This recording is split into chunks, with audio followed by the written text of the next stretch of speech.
안녕하세요. 사연에 빠지다의 DJ 민영입니다. 여러분은 살면서 본 장면 중에 가장 충격적인 장면 하면 딱 기억나시는 게 있으신가요? 아마 강도는 달라도 다들 하나쯤은 있으실 거예요. 그리고 그런 장면들은 머리에 콱 박히고 박혀서 평생 잊히지 않죠. 저도 그런 순간이 있고 말입니다. 그런데 오늘 사연자분의 사연을 읽으면서 내가 겪고 기억하는 충격적인 장면은 충격도 아니겠구나, 이런 생각을 했던 것 같아요. 그만큼 사연의 내용이 경악스럽기 때문인데요. 저는 읽는 내내 이런 일이 현실에도 있을 수 있구나 하는 생각을 하면서 읽었던 것 같습니다. 그리고 아마 들으시는 분들도 그렇게 생각하시지 않을까 싶네요. 제가 또 이렇게 이야기해서 많은 분들이 대체 무슨 일이길래 그러나 싶으실 건데요. 많이들 궁금하시죠? 무엇을 상상하든 그 이상인 사연이 준비되어 있으니 오늘도 어디 가지 마시고 저와 마지막까지 함께 해주시면 감사하겠습니다. 자, 그럼 오늘의 사연 함께 시작해 볼게요. 안녕하세요. 저는 경기도에 살고 있는 40대 가장입니다. 평소에 듣기만 했지 이곳에 제가 사연을 쓰게 되는 날이 오리라는 건 생각도 못했었는데요.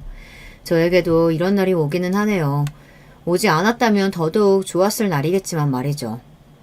오늘은 제가 겪은 정말 충격적인 이야기를 한번 해볼까 합니다.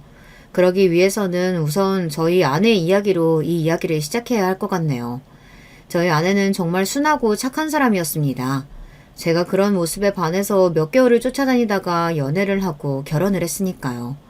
그리고 결혼하고 나서도 정말 나는 장가 하나는 잘 갔다 하는 생각을 하고 살았어요. 주위에서도 다들 그렇게 이야기했고 말이죠. 10년이 넘는 결혼 생활 동안 아내와 결혼한 것을 단 한순간도 후회한 적이 없었습니다. 아내는 정말 좋은 아내 그리고 엄마였으니까요. 그런 아내가 조금 달라졌다 느끼는 순간들이 있었어요. 사소한 일에도 부쩍 짜증을 많이 내기 시작한 게 바로 그 시작이었어요. 오늘 늦게 들어온다고 했잖아. 오늘 회식이 취소가 돼서. 근데 이게 이렇게 짜증낼 일이야? 그러면 미리 좀 얘기해주면 좀 좋아? 당신 늦는 줄 알고 밥도 안 하고 나는 저녁 약속까지 잡아놨는데. 나는 상관없어. 저녁 약속 가도 돼. 당신이 집에 있는데 내가 약속하면 마음이 편하겠냐고. 원래 그런 걸로 짜증내는 사람도 아니었을 뿐더러, 그리고 아내는 평소에 제 눈치를 보며 약속을 가고 안 가고 그러지도 않았던 사람이었습니다.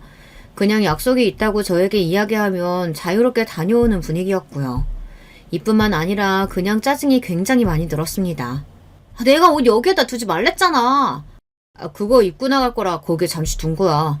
그러면 그렇다고 얘기를 해. 방금 가져다 놨고 방금 얘기했잖아. 이런 식의 말도 안 되는 트집을 잡는 일도 많아졌어요.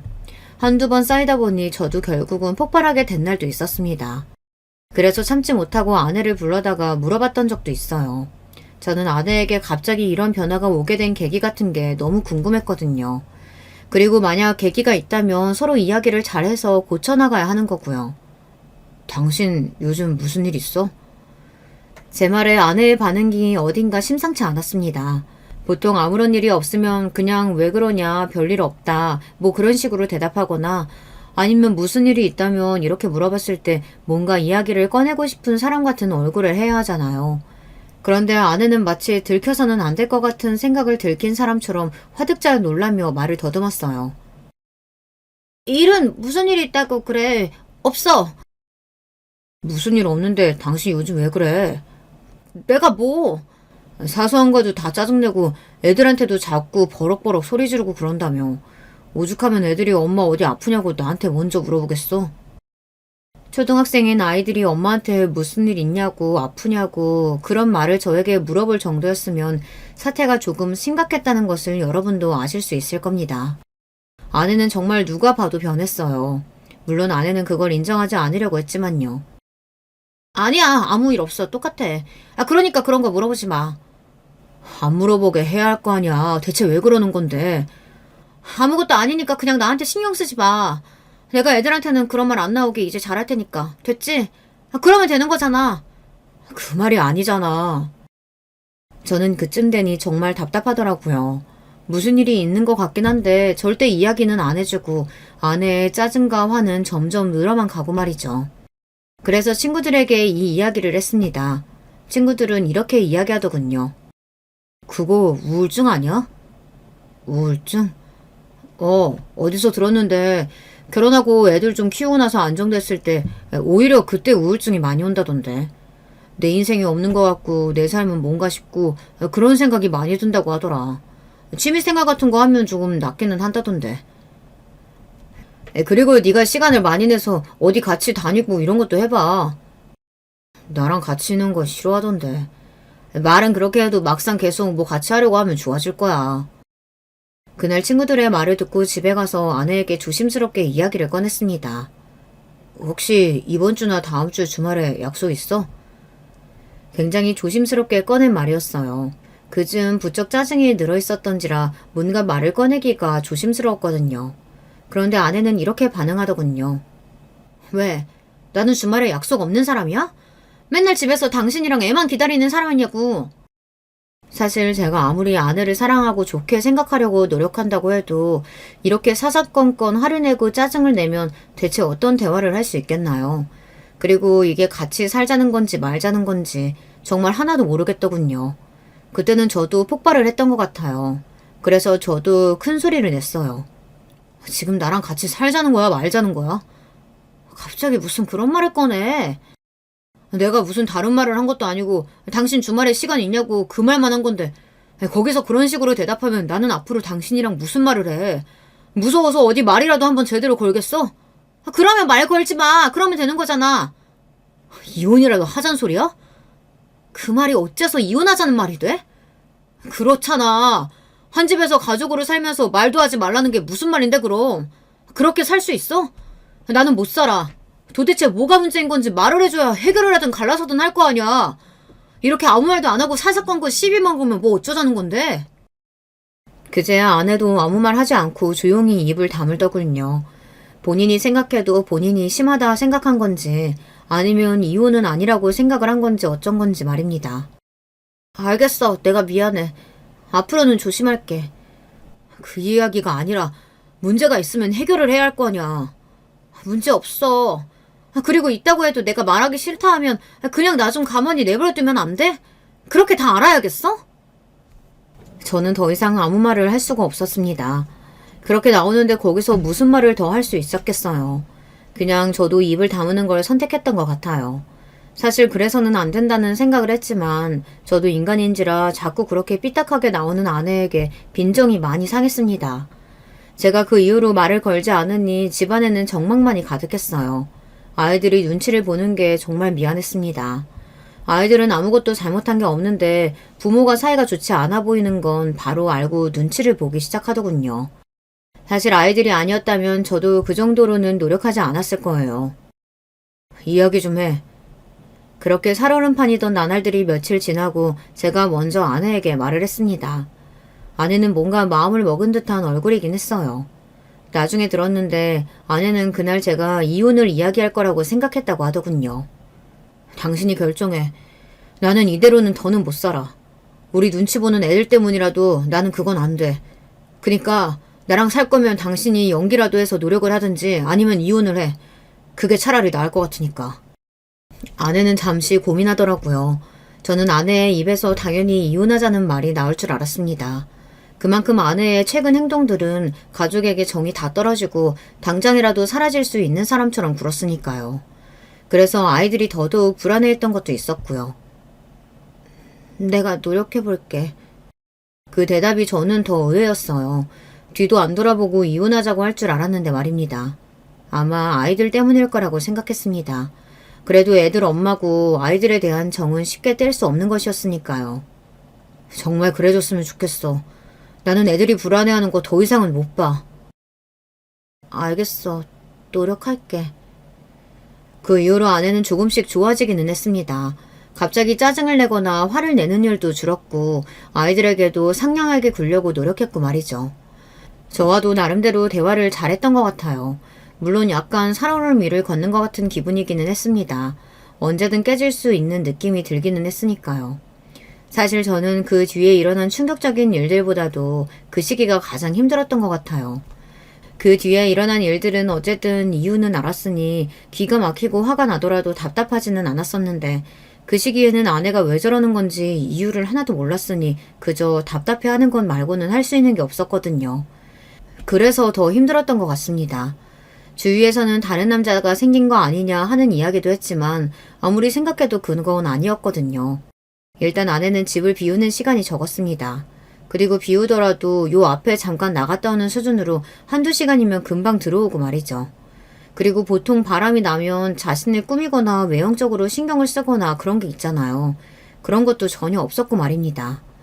무엇보다 바람이 나면 보통은 자신이 양심이 찔려서 배우자들에게 더 잘한다고들 하는데 아내는 짜증과 화만 늘어갔으니 그건 아닐 거라고 당시에는 확신했던 것 같아요.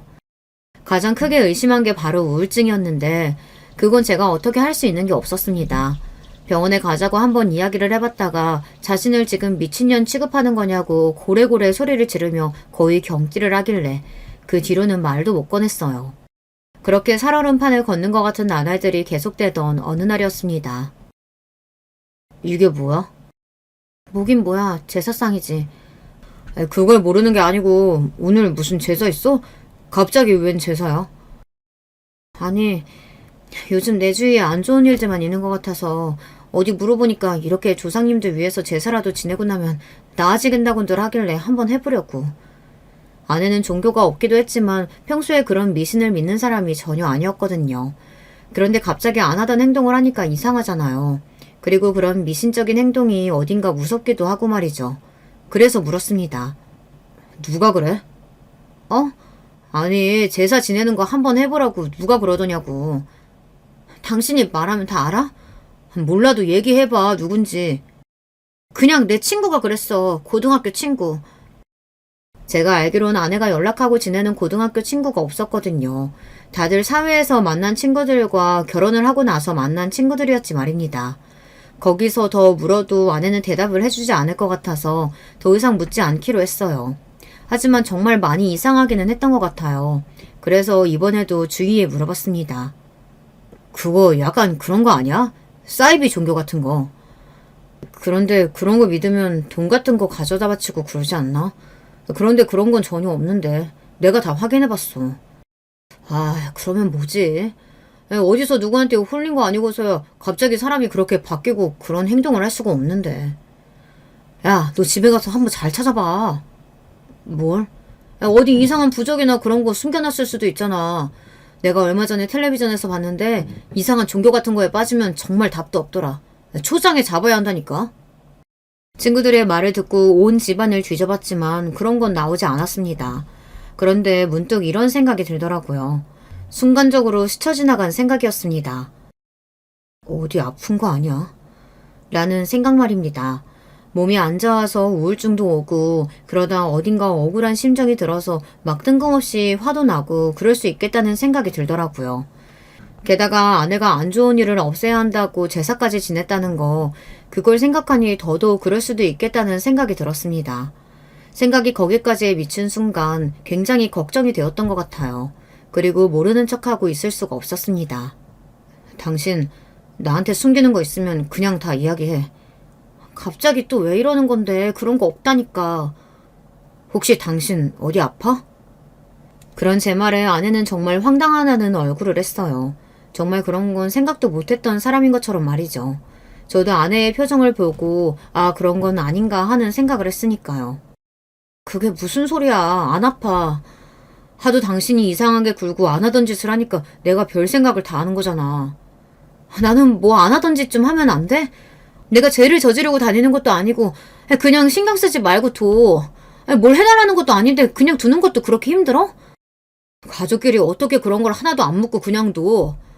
그렇다고 모든 걸 다 알 필요도 없잖아. 다시 돌고 돌아 결국은 같은 말을 하게 되더라고요. 아내가 본인의 진짜 생각이나 지금 처한 상황 같은 걸 이야기해주지 않는 이상 같은 결론이 날 수밖에 없기도 했고 말이죠. 그래서 저는 더 이상 묻지 않기로 했습니다. 대신 저나 아이들에게 피해는 주지 말라고 했어요. 아내는 그러겠다고 하더군요. 약간 전생같이 느껴졌습니다. 아내와 제가 연애를 하고 결혼해서 사이좋게 서로 아끼고 사랑하며 살던 세월이 말입니다. 따지고 보면 좋았던 시절이 더 긴데도 불구하고 좋지 않은 시절에는 그 시절이 꿈 같고 그럴 때가 있었나 싶고 그렇더라고요. 하지만 인간은 적응의 동물이라는 말이 있듯 그런 생활도 나름대로 익숙해지고 있었습니다. 물론 때때로 예전이 그리울 때도 있었지만 말이죠. 아내도 더는 갑자기 화를 내거나 짜증을 내는 일도 없었고 저도 어지간하면 아내에게 잔소리하지 않았고 말이에요. 그러던 어느 날이었습니다. 이 사연을 쓰게 된 계기가 된 그 사건의 시작이 그날이었어요. 그날은 주말이었습니다. 저는 오랜만에 집에서 휴식을 취하고 있었어요. 그 전주까지는 회사 일 때문에 주말에도 하루는 회사에 출근을 했었거든요. 나 잠깐 요 앞에 좀 다녀올게. 그래. 원래 예전 같았으면 아내가 어디 간다고 하면 어딜 가는지 묻고 만약에 장을 보러 간다든지 한다면 제가 꼭 함께 갔거든요. 그래서 짐도 들어주고 장을 보면서 이런저런 이야기들도 나누고 말이죠. 저는 그런 시간이 참 좋았었는데 어느 순간부터는 그런 것도 하지 못하게 된 게 새삼 슬프다는 생각을 하고 있던 때였습니다. 아이들이 아이스크림을 먹고 싶다고 하더군요. 그래서 마침 심심하기도 하겠다, 알겠다고 하고 살아나가던 때였습니다. 갑자기 굉장히 과격하게 옆집 문이 열렸어요. 어찌나 급하고 세게 문을 열었던지 제가 순간 놀라서 입으로 욕이 나올 뻔했으니까요. 왜 저렇게 문을 세게 열었지 하는 심정으로 그곳을 빤히 보는데 그 문을 열고 등장한 이가 제 눈을 크게 만들었습니다. 거기서 나올 거라고는 한 번도 상상조차 해보지 못한 인물이 나왔거든요. 바로 아내였습니다. 아내는 엄청나게 공포에 질린 얼굴로 그리고 엄청나게 큰 괴성을 지르며 그 집에서 튕겨나오듯 뛰어나왔어요. 제가 너무 놀라서 어버버거리면서 그런 아내를 바라보고 있는데 아내와 제가 눈이 딱 마주쳤습니다. 여보, 내가 다 설명할게. 그리고 다짜고짜 저에게 설명하겠다고 하더군요. 저는 이게 어떻게 돌아가고 있는 건지 무슨 일인지 하나도 제대로 파악하지 못하고 멀뚱거리고만 있는데 아내가 제 뒤로 숨었습니다. 그리고 제 옷자락을 가만히 잡았어요. 그런데 제 옷자락을 잡은 아내의 손이 떨리고 있었습니다. 대체 이게 무슨 일인데? 내가 다 설명할 수 있어, 여보. 내가 다 설명할 수 있어. 그런데 그때였어요. 그 열린 옆집 문 안에서 다른 여자의 목소리를 들리는 비명이 한 번 더 들려왔습니다. 그 소리를 듣고서 어떻게 가만히 있을 수 있었겠어요. 그래서 제가 한 발짝 발을 떼었습니다. 그런데 제 옷을 잡은 아내의 손에 힘이 들어갔어요. 들어가려고? 그러면 이 상황에서 이런 걸 보고 또 저런 소리 듣고 모른 척해? 아내는 굉장히 곤란한 표정을 지었지만 더 잡지는 않았습니다. 그렇게 저는 그 집 안으로 들어갔어요. 그리고 그 안에서 정말 상상도 못했던 어디서 듣지도 보지도 못했던 광경을 목격하게 되었습니다. 지금도 그때 생각만 하면 온몸에 소름이 쫙 돋네요. 제가 뭘 봤는지 이야기해드리기 전에 옆집에 누가 살고 있었는지부터 여러분께 말씀을 조금 드리겠습니다. 제가 왜 아내가 그 집에서 나온 걸 놀라워할 수밖에 없었는지도요. 그 집에는 저보다 나이가 10살 정도 많아 보이는 중년 남성 한 분이 살고 계셨거든요. 이혼을 한 건지 아니면 아예 결혼을 하지 않은 건진 몰라도 혼자 사는 분이셨습니다. 늘 옷도 멀끔하게 잘 입고 다니시고 또 마주치는 날이면 인사도 잘해주셨기 때문에 저에게는 인상이 좋은 사람이었어요. 그런데 어느 날 아내가 이런 말을 하는 겁니다. 옆집 아저씨 이상해. 왜? 나는 사람 괜찮아 보이던데. 아니, 그 집에서 매일 여자가 나와. 그래? 뭐 집안일 해주시는 분이나 친구분 아닐까? 아니면 전분이라든지. 아니야, 매일 다른 여자라니까. 처음에는 나도 신경 써서 안 봐서 그냥 같은 여자인가 보다 했는데 아니야, 매일 다른 여자들이 나와. 그래? 확실히 그건 이상하기는 하잖아요. 아내의 말에 의하면 거리 하루도 안 걸으고 다른 여자들이 그 집을 방문한다고 하더라고요. 그래서 저도 그때부터는 옆집 그 아저씨를 좋지 않게 봤었어요. 하지만 그것 외에는 별다른 일이 없어서 그냥 더 생각을 하지 않았었고요. 그런데 그렇게 말하며 옆집 남자를 이상하다 했던 아내가 그 집에서 나온 겁니다. 그것도 엄청나게 공포에 질린 얼굴로 비명을 지르면서 말이죠. 당연히 제가 이상하게 생각할 수밖에 없잖아요. 그리고 들어간 그 집안은 정말 기괴하다는 말 그 자체가 바로 떠오르는 모양새였어요. 이게 다 뭐야? 저도 모르게 입에서 그런 말이 튀어나왔습니다. 그럴 수밖에 없었어요. 집 안에는 빼곡한 틈 없이 이상한 불상 같은 것들이 가득했고 천장에도 수백, 수천 장의 부적들이 정말 빼곡하게 붙어 있었습니다. 게다가 방금 막 제사를 지낸 건지 어떤 건지 제사상 같은 것도 있었고요. 방 안은 붉은 빛이었고 향냄새가 가득했었습니다. 여보, 그게... 아내는 상당히 곤란한 말투로 저에게 말을 걸었어요. 저는 그런 아내의 말을 듣지 않고서는 비명이 들려온 것 같은 방문을 열었어요. 그리고 그곳에서 또 한 번 기함을 하고 맙니다. 아내의 또래부로 보이는 여자 서넛이 그곳에서 울면서 옆집 남자 바지가랑이를 붙잡고 있었어요. 그리고 그 옆집 남자는 한복을 입고 있었고요. 이쯤 되면 많은 분이 눈치채셨겠죠. 그랬습니다. 그곳은 신당이었고 그 남자는 무당이었어요. 그리고 거기서 옆집 남자의 바지가랑이를 붙잡고 있던 여자들은 손님이었고 말이죠. 어허, 여기 이렇게 함부로 들어오면 어떡하나? 죄송합니다. 제가 얼른 데리고 나갈게요. 죄송합니다, 선생님. 아내는 옆집 남자에게 여러 번 꾸벅 인사를 하고서 저를 서둘러 데리고 나왔습니다. 저는 정말 힘없이 끌려 나왔어요. 그런 충격적인 장면을 목격하고 나면 사람이 몸에 힘이 하나도 들어가지 않더라고요. 이게 다 뭐야? 아내는 한동안 말이 없었습니다. 저는 그런 아내를 향해 소리를 질렀어요. 이게 다 뭐냐고! 설명한다며! 사실은 나 신내림 받았어. 저는 거기서 더 이상 아무 말도 할 수가 없었어요. 그 한마디에 여태 아내의 기괴한 그 행동들이 모두 설명이 가능해졌습니다. 제가 아무 말도 하지 못하고 멍하게 서 있자 아내는 그제야 눈물을 흘리며 저의 팔을 붙잡았습니다. 당신이 알면 당장이라도 이혼하자고 할까 봐서 차마 이야기를 하지 못했어. 이런 이야기를 어떻게 해. 내가 신병이 났다는 말을 어떻게 하냐고. 아내가 이야기해준 그간의 이야기는 이랬습니다. 아내는 어느 날부턴가 이유 없는 통증과 악몽에 시달렸다고 합니다. 처음에는 어디 몸이 안 좋은가 싶어서 병원을 열심히 다녔지만 아무런 이상을 발견하지 못했다고 하더군요.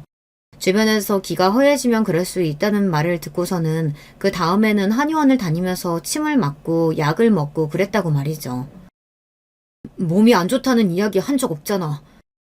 그때 당신 회사 일로 정신이 하나도 없을 때라 나까지 걱정 얹고 싶지 않았어. 아내에게 그 이야기를 듣고 나니 그때가 언제쯤인지 알겠더군요. 아무튼 그렇게 한참을 고생을 해도 나을 기미가 보이지 않으니 짜증만 늘어나고 자신은 이렇게 아픈데 다른 사람들은 웃고 행복한 게 너무 화가 났다고 말이죠. 그런데 장보고 오다가 우연히 옆집 선생님이랑 마주쳤거든. 아내가 그 남자를 보고 선생님이라고 하더군요. 뭔가 기분이 이상했던 것 같아요. 그런데 선생님이 그러시더라고. 요즘 이유 없이 몸 아프지 않냐고. 옆집 남자는 단번에 알아봤다고 합니다. 아내가 몸이 좋지 않은 걸 말이죠. 그리고서는 어디가 어떻게 안 좋은지 무슨 꿈을 꾸는지 그런 것들을 다 줄줄이 읊었다고요. 당시 아내는 너무 오래 지속된 이유 없는 아픔으로 굉장히 지쳐 있었던 상태라 그 말에 홀라당 넘어갈 수밖에 없었던 것 같아요. 신병이라고 하더라. 그 이야기를 듣는데 정말 하늘이 무너지는 줄 알았어. 그 이야기를 하던 아내의 절망적인 표정을 저는 아직도 잊을 수가 없네요. 하긴 어느 날 아무 문제 없이 살던 사람이 하루아침에 그런 일을 겪으면 얼마나 충격적이겠어요. 그렇지 않은 사람은 없을 거라고 생각합니다. 처음에는 아니라고 부정했거든. 그런 게 어딨냐고. 신병 같은 건 그냥 다 사람들이 만들어낸 허상일 뿐이라고. 당신도 알다시피 나 미신 같은 것도 안 믿는 사람이었잖아. 저는 가만히 아내의 이야기를 듣고만 있었습니다. 사실 무슨 말을 해야 할지 알 수 없어서 듣고 있었던 거였어요. 그런데 하루하루 몸은 더 아파져만 가지. 그리고 계속 헛것이 보이지. 진짜 미치겠더라고. 이렇게 더 있다간 정말 죽을 것 같아서 죽느니 한번 선생님 말씀대로 해보는 것도 나쁘지 않겠다 싶어서 다시 찾아갔었어. 그리고 신내림을 받은 거라고 했습니다. 내린 굿을 받고 나니 정말 씻은 듯이 그 모든 증상이 나아졌다고 말이죠. 그런데 그때부터 이제 다른 게 걱정되기 시작하더라고. 무슨 걱정? 이걸 당신한테 어떻게 이야기해야 할지, 그리고 나를 아는 모든 사람에게 뭐라고 이야기해야 할지, 당신과 아이들이 무당 아내, 무당 엄마를 받아들일 수 있을지, 그건 아무리 생각해도 답이 안 나오더라. 아내는 그래서 처음에는 이혼을 생각했다고 하더군요. 하지만 아이들을 생각하니 도저히 그럴 수가 없었다고 말이죠. 그래서 몰래 무당 일을 하면서 생활하고 있었다고요. 그게 근 1년 가까이 되어간다고 말입니다. 참 저도 둔하긴 한가 봐요. 1년 동안 아내가 그런 것도 모르고 있었던 걸 보면 말이죠. 하지만 저는 아내가 무당이 되었다는 사실도 사실이지만 그만큼 마음에 걸리는 일이 하나 있었습니다. 그건 바로 조금 전에 소리는 왜 지르면서 나온 건데? 그 질문에는 여태 술술 대답을 잘만 하던 아내가 입을 딱 다물더군요. 그리고 안에 들어갔을 때 그 모습도 이상하기는 했거든요. 뭐 기도하러 오고 구슬하러 올 수 있다곤 쳐도 손님으로 온 사람들이 옆집 남자의 바지가랑이를 붙잡고 울고불고 하는 건 아무래도 이상한다는 생각이 들었어요. 오늘 구슬하러 오신 분이 사연이 좀 복잡하거든. 또 당신은 몰라도 해결이 힘든 일을 해결하러 오신 분인데 그 과정에서 굿이 조금 격해져서 그래. 나도 이상한 걸 봐서 소리 지르고 나온 거고. 이상한 거 뭘 봤는데? 당신은 못 봐. 그렇게 이야기하는데 소름이 쫙 끼치면서도 더 이상 물을 수도 없었습니다. 저는 사실 무당이나 귀신 이런 존재를 정말 믿지 않는 사람이었거든요. 그런 저에게 이런 모든 상황은 정말 받아들이기 힘든 거였어요. 이건 사람이 좋고 아니고의 문제가 아니라고 생각합니다. 그래서 저는 아내에게 이렇게 이야기했습니다. 다 알겠고 나도 생각할 시간을 좀 줘. 아내와 이혼한다 만다 뭐 갈라선다 아니다 이런 걸 결정할 시간을 달라는 말이 아니었어요. 단지 이 모든 상황에 대해 차분히 생각할 시간이 필요했습니다. 저도 하루아침에 닥친 일이니 마음의 정리를 할 시간이 필요하잖아요. 아내는 알겠다고 하더군요. 그리고 미안하다고도 말이죠. 솔직히 아내가 미안해할 일은 아니라는 건 저도 잘 알고 있었습니다. 하지만 차마 입 밖으로 괜찮다는 말이 나오지는 않았어요. 저는 괜찮지 않았으니까요. 하지만 하루가 지나고 이틀이 지나고 아무리 생각해봐도 저는 받아들이기가 너무 힘들었어요. 무당이라니. 물론 직업에 귀천이 없고 아내도 원해서 된 건 아니라는 건 알았습니다. 거기까지는 머리로는 다 알고 있는 사실이었어요. 하지만 가슴으로는 도저히 받아들여지지가 않았습니다.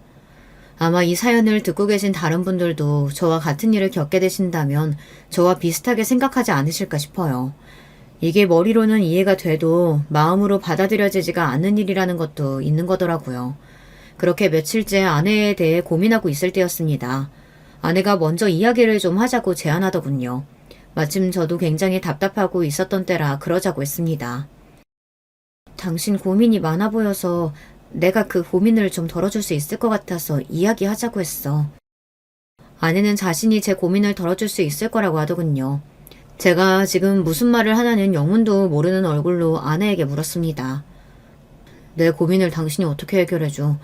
이미 당신은 무당이 됐는데. 그걸 되돌릴 수는 없지만 당신 결정에는 내가 마음의 짐을 조금 덜어줄 수 있을 것 같아서 그건 내가 해줄게. 어떻게? 우리 그냥 이혼하자.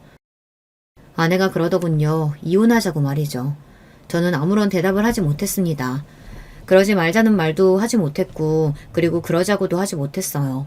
저도 그 무엇이 답인지는 그때는 정말 알 수 없었거든요. 그게 답이 아니잖아. 당신 말처럼 나는 그전으로 되돌아갈 수 없어. 나는 이미 무당이 되었고 그건 바꿀 수 없는 현실이야. 그런데 나는 당신이 하는 걱정들이 뭔지 다 알거든. 나도 신내림 받기 전에 그리고 지금도 하는 걱정이니까. 그래서 이혼하자고 하는 거야. 이혼만 하면 다 해결이 돼? 적어도 아이들이나 당신이 사람들의 호기심 어린 시선이나 손가락질 받는 일은 덜하기는 하지 않을까? 내가 무당이 된 건 결국에는 사람들이 다 알게 될 텐데. 사실 그랬습니다. 제가 가장 걱정하는 일이 그거기는 했거든요. 가족들의 반응과 제 주변 사람들의 반응, 그리고 결국 아내가 무당이 되었다는 걸 모든 이들이 알게 되었을 때 그들이 뭐라고 생각할지와 같은 것들 말입니다. 그건 아니더라도 다른 것들도 걱정이 되긴 했지만 결국 가장 걱정되는 건 그거긴 했던 것 같아요. 남의 시선을 뭐 그렇게까지 신경을 쓰나 할 수도 있지만 그래도 또 안 쓰고 살 수는 없는 거잖아요. 생각할 시간을 좀 줘. 라고 아내에게 이야기했습니다. 저도 생각할 시간이 필요했으니까요. 사실 그때 저는 이혼을 하고 싶지는 않았던 것 같아요. 아내와 함께 오면서 싸운 정과 그리고 행복했던 기억들도 많은데 게다가 그런 이유로 이혼하기에는 저는 아내를 많이 아끼고 좋아했습니다. 아내도 힘들 텐데 이런 시기에 저까지 돌아서서는 안 되는 거라고 생각하기도 했고 말이죠. 아마 그 일을 제가 알게 되지 않았다면 이혼은 하지 않았을 수도 있어요.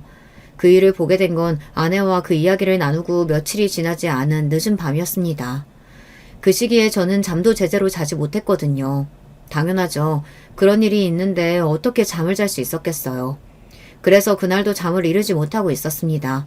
그런데 아내가 침대에서 몸을 일으키더군요. 처음에는 화장실을 가나보다 생각했습니다.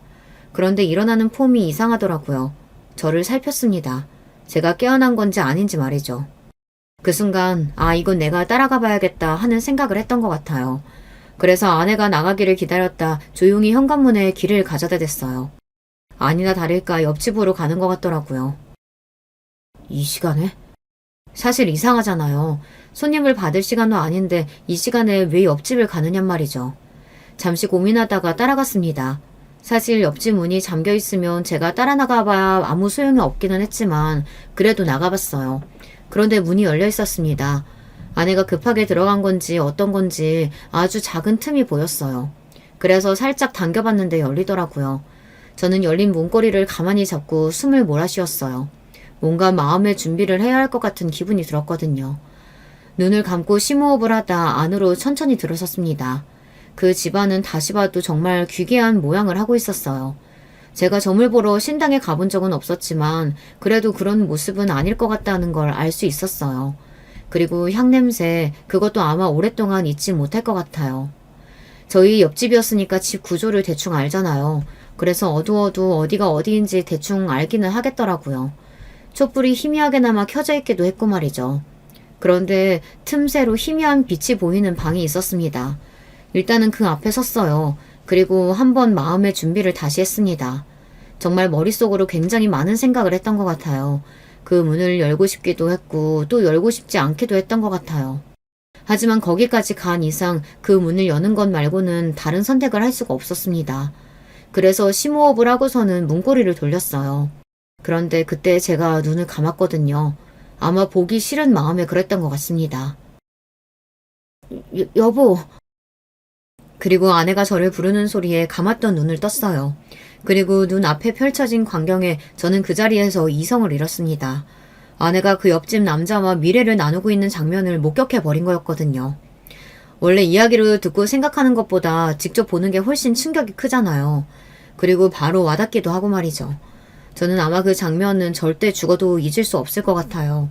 주변에 누군가가 배우자의 외도를 직접 목격하고 싶다라고 한다면 저는 정말 뜯어말릴 것 같습니다. 그거 생각보다 훨씬 더 충격적이고 훨씬 더 사람을 바닥으로 내리꽂더라고요. 지금 이게 뭐 하는 짓이야? 제가 아주 낮은 목소리로 말했어요. 저는 화가 나면 오히려 그렇게 목소리가 차분해지고 낮아지거든요. 아내가 그런 제 목소리에 움찔하는 게 느껴졌습니다. 그 선생님인지 뭔지 아는 미친 양반은 아무 말도 하지 않고서 헛기침만 하고 있더군요. 지금 이게 뭐 하는 짓이냐고. 제가 조금 큰 소리로 다시 한번 말했고 아내는 여전히 자기 얼굴을 가리고 우는 듯 어깨를 떨고 있었어요. 그런 저에게 그 미친 양반이 이렇게 말을 하더군요. 아직도 그 말이 너무 기가 차고 어이가 없어서 생생하게 기억나요. 이게 다 우리가 모시는 신이 바라셔서 일어난 일일세. 그러니 너무 상심 말게. 뭐라고? 제가 너무 어이가 없어서 바로 되물었어요. 제가 지금 무슨 말을 들은 건지 귀가 의심된 지경이었어요. 자네 아내가 나를 좋아하거나 내가 자네 아내를 좋아해서 그런 게 아니고 이 모든 건 우리가 모시는 분이 원하셔서. 야, 이 미친 새끼가! 저는 그대로 그 미친놈한테 뛰어들듯 주먹을 내리꽂았던 것 같아요. 아니 개소리를 해도 정도가 있지 그게 무슨 개소리란 말입니까? 이 자식이 뚫리님이라고 말을 그렇게 막 뱉어? 여보, 선생님 때리면 안 돼, 큰일 나. 세뇌라는 게 그리고 믿음이라는 게 그렇게 무서울 수도 있다는 걸 저는 제 아내를 보면서 알게 되었던 것 같아요. 그리고 잘못된 믿음이 사람 하나를 어디까지 망쳐놓을 수 있을지도 말입니다. 정말 지혜롭고 똑똑한 여자라고 생각했던 제 아내가 그렇게 되었다는 사실이 그때도 믿기지 않았어요. 사실 지금도 다 믿기지는 않아요. 아내가 달려들어 저를 막는 바람에 거기서 그렇게 끝이 났습니다. 아내가 그렇게 온몸을 던져 제가 그 미친놈을 때리는 것을 막는데 제가 거기서 뭘 더 할 수 있었겠어요. 저는 돌아서면서 아내에게 이렇게 말했어요. 그냥 여기 있어. 집에 들어올 생각 말고. 여보. 나는 무당인 아내는 감당할 수 있어도 이러고 다니는 아내는 감당 못하겠다.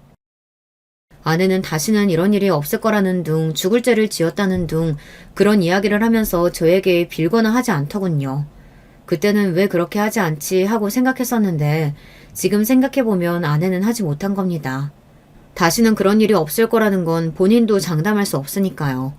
그 미친놈이 우리가 모시는 신이 원한다 이 한마디만 하면 아내는 다시 그 행동을 할 사람이었으니까요. 이미 아내는 그 정도로 그 새끼를 믿고 있었고 세뇌를 당해 있는 상황이었습니다. 아마 사기를 당해서 돈을 뺏겼거나 하는 상황이었으면 제가 나서서 아내를 지켜줬을 거예요. 그리고 그 미친놈에게서 빼내오기 위해 노력했을 겁니다. 하지만 그런 장면을 제 눈으로 보고 나니 뭐 아무런 의욕이 생기지도 않았고 내가 왜 저런 여자를 위해서 그런 노력을 감수해야 하는지 모르겠더군요. 무엇보다 당장이라도 연을 끊어야겠다는 생각이 너무 강렬하게 들었어요. 아이들이 알기 전에 말이죠. 아내는 그날 집으로 들어오지 않았고 저는 아이들을 불러서 이야기했어요. 미안해. 엄마랑 아빠가 헤어지기로 했어. 라고 말이죠. 저희 첫째가 15살, 둘째가 10살이었거든요. 첫째는 바로 알겠다고 고개를 끄덕이더군요. 그동안 엄마와 아빠를 보며 어느 정도 짐작해온 게 있었는지 놀라지 않은 눈치였습니다. 물론 상처는 받았겠지만요. 둘째는 왜 그래야 하는 거냐며 자기는 싫다고 울면서 때를 썼는데 첫째가 자기가 잘 이야기할 테니 아빠는 걱정하지 말라고 굉장히 어른스럽게 이야기하더군요. 엄마와 아빠 때문에 너무 철이 일찍 든 건가 싶어 마음이 아팠습니다. 이혼은 쉬운 줄 알았어요. 하지만 아니었습니다. 그 미친 새끼가 재산 분할 위자료 이런 거 받을 수 있는 건 다 받아오라고 아내에게 이야기한 모양이더라고요. 그리고 아내는 그의 말만 듣고 아바타처럼 행동했고 말이죠. 그 과정에서 너무 슬프게도 모든 사람이 아내가 신내림 받고 무당이 되었다는 것과 그 신내림을 해준 남자 무당과 그런 일이 있었다는 것을 다 알게 되었습니다. 저는 사실 몰랐으면 했거든요. 물론 이 모든 사실을 사람들이 알게 되면 아내를 향해 손가락질을 하고 저를 불쌍하게 생각할 테지만 저야 그렇다 치고 나중에 아이들이 받을 상처를 생각해서 정말 몰랐으면 했습니다. 하지만 다 알게 되었어요. 장모님과 장인어른이 차례로 찾아와서 울며 빌었습니다. 그 과정에서 저희 집 식구들과 싸움이 났고요. 저희 부모님은 당연히 제가 하루라도 빨리 이혼하기를 바라셨으니까요. 왜 우리 아들이 미친 당신 딸을 책임져야 하냐. 그래도 같이 살아온 정이 있으니 함께 구해오자. 이런 말이 오고 갔습니다. 아이들을 생각해서라도 저는 아내와 함께 살 수 없습니다. 장모님과 장인어른에게 그렇게 단호하게 이야기했어요. 아마 두 분은 제가 절대 마음을 돌릴 일이 없다는 걸 그때 아셨던 것 같아요. 장모님은 바닥에 주저앉아 울기 시작하셨고 장인어른은 하늘이 무너진 얼굴로 한숨만 쉬셨으니 말이죠. 결국 소송까지 갔습니다. 아내는 주변에서 그렇게 말리는데도 합의하지 않았거든요. 아마 한 푼이라도 더 받으려는 그 미친놈의 뜻이었을 걸로 생각합니다.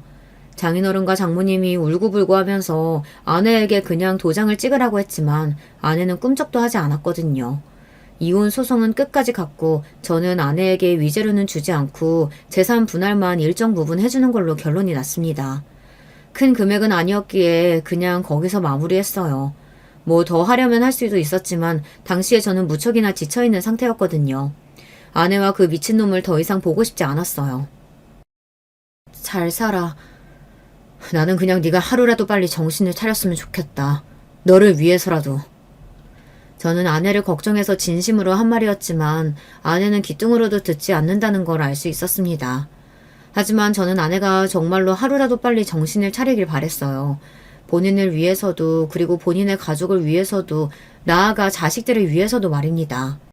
그리고 저는 바로 그 아파트에서 이사했습니다. 이미 그 아파트에도 파다하게 소문이 난 상태였어요. 그것 때문이 아니더라도 어떻게 그 집에 더 살 수 있었겠어요. 아이들은 바로 본가에 맡겨뒀기 때문에 다행히 사람들이 떠들어대는 말들은 다 듣지는 않았지만요. 정말 기가 막힌 이야기를 하나 해드릴까요? 그놈과 아내는 이사하지 않았습니다. 그렇게 소문이 파다하게 난 그 아파트에서 그냥 그러고 계속 살았어요. 신당을 옮기면 기운이 달라진다나 어쩐다나 사람들이 처음에는 그 집이 정말 용한가 싶어서 가보았다고 하더군요. 그런데 얼마 지나지 않아서 손님들이 우르르 떨어졌다고 했습니다. 다른 여자들한테도 그렇게 수작을 부리고 다닌대. 뭐라고? 요즘 이유 없이 몸 아프지 않냐고 재수 씨한테 했던 것처럼. 아니 그 새끼 진짜 미친 새끼 아니야? 저는 때때로 아내가 불쌍합니다. 어쩌다 그런 미친놈한테 잘못 걸려서 자기 인생을 그렇게 구렁텅이로 집어넣었나 하는 생각이 들긴 하거든요. 아내는 그냥 우연히 몸이 아플 때 그놈이 늘 버릇처럼 하는 말에 걸려 넘어갔을 뿐이고 정신적인 문제인지 어쩐 건지 신내림을 받고 나서는 괜찮다 여겨진 것 뿐이었을 테니까요. 아마 언젠가 아내는 정신을 차리게 될지도 모릅니다. 영영 차리지 못할지도 모르지만 지금 장모님과 장인어른이 계속 아내를 쫓아다니며 포기하지 않고 아내를 빼내오기 노력하고 있으니 언젠가는 정신을 차릴 거로 생각해요. 가족들이 포기하지 않는 한 기회는 늘 있다고 생각하니까 말이죠. 그리고 아마 그날이 오면 아내는 지난날 자신이 날려버린 안온하고 평화로운 삶을 떠올리며 후회하게 되겠죠. 아내가 밉다거나 아내를 증오하는 건 아닙니다. 어떤 측면에서는 이해가 되는 부분도 있고요. 하지만 제가 그 장면을 본 이상 아내와 저는 같이 살 수 없게 되어버린 거고요. 그래서 만약 누군가가 배우자와 애인의 외도를 눈으로 확인하고 싶다고 하면 말릴 거라고 말했던 거였어요. 한번 본 이상 그 전으로는 절대 되돌릴 수 없다는 걸 그 누구보다 제가 가장 잘 알고 있으니 말이죠. 때때로 지난날이 그리워 예전에 아내와 아이들과 함께 찍었던 사진들을 보곤 합니다. 이상한 건 그때 아내의 얼굴이 다른 사람처럼 여겨진다는 거예요. 헤어질 때 아내가 완전 다른 사람처럼 인식이 되어서 이 사람이 그 사람이 아닌 것 같이 느껴집니다.